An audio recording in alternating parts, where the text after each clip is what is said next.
ये जैसा नजर आता है वैसा है नहीं।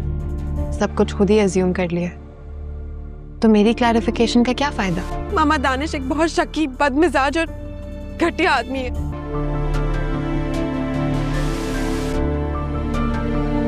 लेकिन मुझे टीज मत किया करे। तो मेरे साथ होकर भी मेरे साथ में ही हो।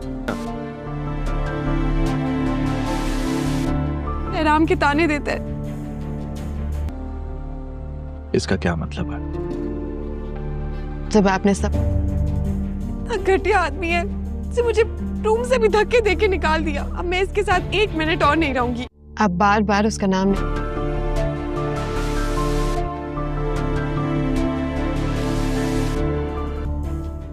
रोज मुझे सीनिया, शहराम और फरियाल अपने सभी कोलीग्स के साथ डिनर के लिए एक रेस्टोरेंट में गए हुए होते हैं। माहौल काफी अच्छा और खुशगवार होता है, लेकिन तभी वहां दानिश और जीनिया भी पहुंच जाते हैं।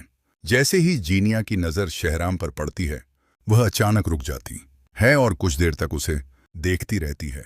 दानिश ये बात नोटिस कर लेता है और उसके चेहरे का रंग बदल जाता है। वह तुरंत जीनिया के पास आता है और गुस्से में उसे ताने देना शुरू कर देता है।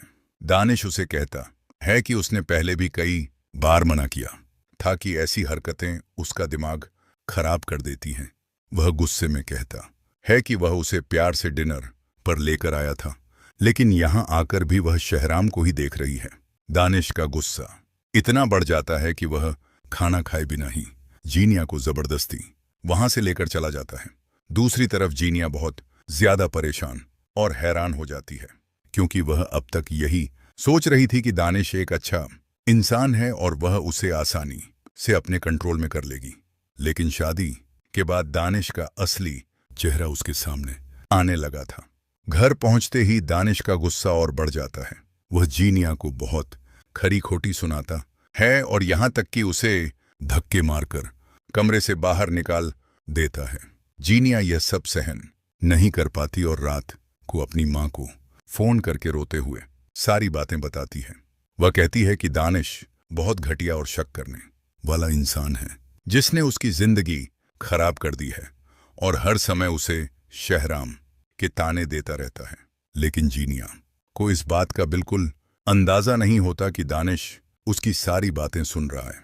जैसे ही वह फोन बंद करती है, दानिश गुस्से से आग बबूला हो जाता है।